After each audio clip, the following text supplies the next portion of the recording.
at my grandma's house. I'm waiting on a letter or like a train ticket. But in the meantime, I think we should talk about cartoons.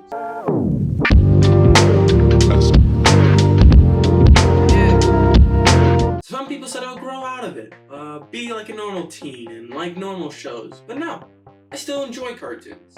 You know, your regular shows, SpongeBob, Ben 10s, all that greenness. My all-time favorite cartoon is probably gonna be Ben 10.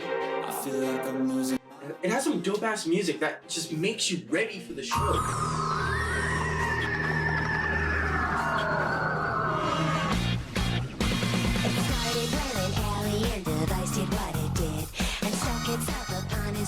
Secrets that it hid. His slimy, creepy, fast and strong. He's every shape and size. He's Ben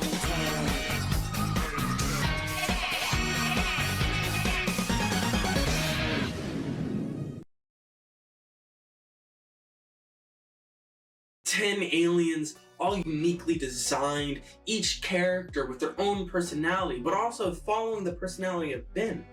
And Ben going through his arc of becoming more mature and becoming more of a hero. From Grandpa Mac, the cousin Gwen, and then the main character himself. That show that has that old animated look. Reminds me a little bit of Studio Ghibli, but more Western. The show just starts off immediately showing you who Ben is. Get lost, Shrimp. I said back off. Even though he's not the most mature, he still is a bit heroic. Later in that episode, he goes camping. You doing here? When it becomes night, Ben eventually wanders into the woods. Go walk. Smell you around, Gwen. He discovers the Omnitrix, the thing that gives him his power. From the moments on camera, it is one of the coolest gadgets I've seen in cartoon history. It's like this liquid metal that jumps onto his wrist, permanently binding him to it. Get off me! Get off!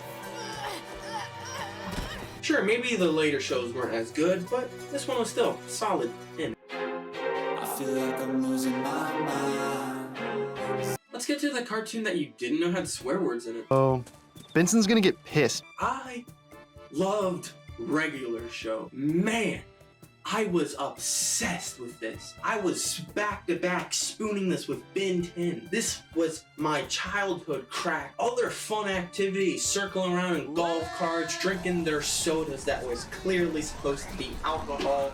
They're singing songs stuck in their head and almost destroying the park because of who knows what. Muscle Man was by far one of the greatest inspirations of my life. Hola, Yamaste Radio, kill it. I don't understand what you're saying!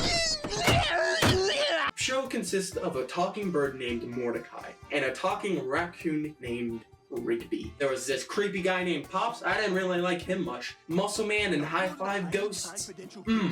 They were the bros of the bros. A friendship that was maybe a little bit better than Mordecai and Rigby's, but that's, you know, that's for a different debate. Borderlining the edge to being on Adult Swim. People were saying cuss words. Heck, are we gonna fix this stuff? That's all I can remember, but it, you know, it had teen subjects, trust. You know who likes special entertainment like that? Episode would consist of Benson giving the boys to do something, and they would screw up so bad that some type of god would come to just try to destroy the park. But eventually Mordecai and Rigby would save the day. Then Mr. Benson would say, "You both have done such a good job today." Eventually, this show turned into like a space heist. The park went in outer space. Thomas was a Russian spy. They start fighting. Pops is a god and he has an evil twin brother. And they just clash it out in the most spectacular animated cartoon battle sequence that rivals DBZ and any anime.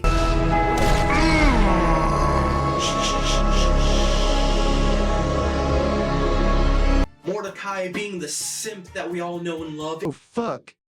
Did Margaret sit here? We all relate to a little bit inside. Can someone please explain to me what the Mordecai and Pony trend is. Want some pony that you used to know.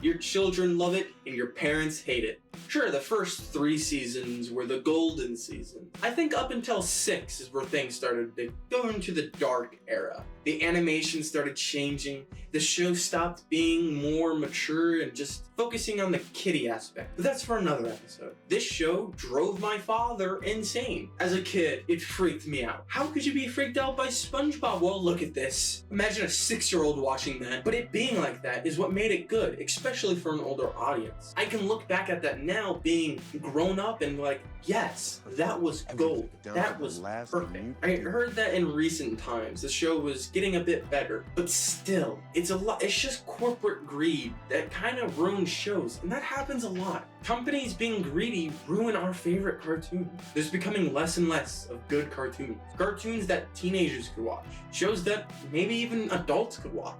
Ben 10 got a reboot, which absolutely was terrible in every way.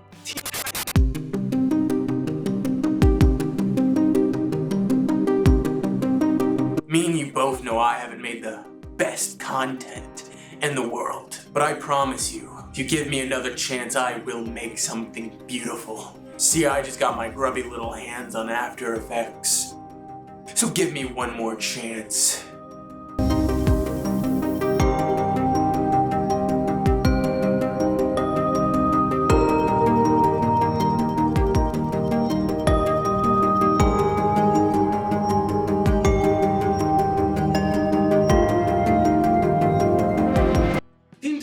Was just this fun, action-packed anime that had it all. Creativity, random cool stories. Never liked Cyborg, thought Robin was okay, loved Raven, and I didn't really like Starfire when I first watched it. The animation is great. The ending was a bit weird, just kind of fading to white after Hera decided to go to school instead of banging Beast Boy. Over.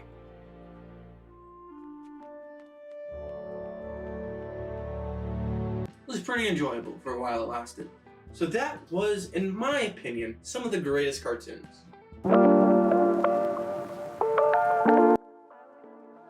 I guess I got time. Some honorable mentions would be Amazing World of Gumball, Adventure Time, Dexter's Laboratory, and of course, many more that I haven't gotten to. If I left out one of your favorite cartoons, let me know in the comments.